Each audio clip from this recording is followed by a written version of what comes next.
Hi everyone, আমি সহেলি।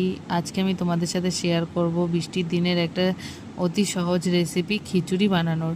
তো দেখো, ওদিকে আমি চাল ডাল ধুয়ে বসিয়ে দিয়েছি, আর এদিকে আমি আলুগুলো ভেজে নিচ্ছি। আলুগুলো একটু নাড়িয়ে চাড়িয়ে তাতে দিয়ে দেব হলুদ গুঁড়ো, নুন।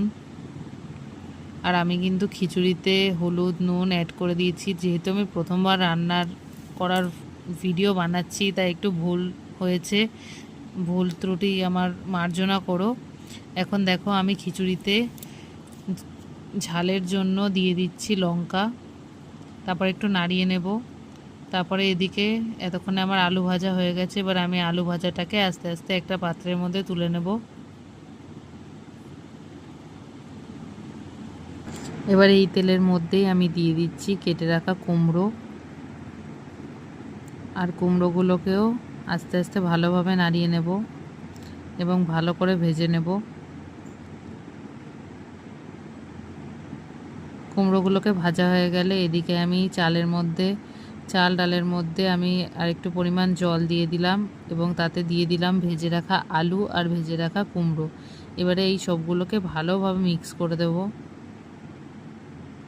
আর এদিকে আমি একটা মশলা বানাবো এখন। তার জন্য আমি তেলের মধ্যে দিয়ে দিয়েছি জিরে আর তেজপাতা।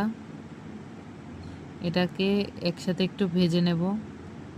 ভাজার পরে তার মধ্যে আগে থেকে বেটে রাখা দিয়ে দেব মশলা, যেটাতে আমি দিয়েছি কাঁচা লঙ্কা, আদা এবং জিরে আর টমেটো, আর সামান্য একটু নুন দিয়ে ওটাকে পেস্ট করে নিয়েছি, সেই পেস্টটাও দিয়ে দেব। আর এবারে তাতে দিয়ে দেব হলুদ, নুন, জিরে গুঁড়ো আর ধনে গুঁড়ো, আর সামান্য একটু জল দিয়ে ভালো করে সেটাকে কষিয়ে নেব। এই মশলাটা দিলে খিচুড়ির স্বাদ একদম পাল্টে যায় এবং খুব ভালো হয়। দেখো, এতক্ষণে আমার চাল ডাল সব সেদ্ধ হয়ে গেছে, তাই আমি এখন পরিমাণ মতন নুন এবং চিনি দিয়ে দিচ্ছি।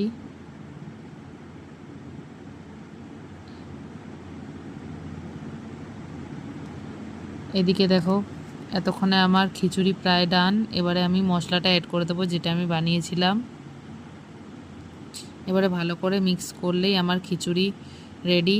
তোমাদের আমার এই খিচুড়ি বানানোর রেসিপিটা কেমন লাগলো অবশ্যই জানিও।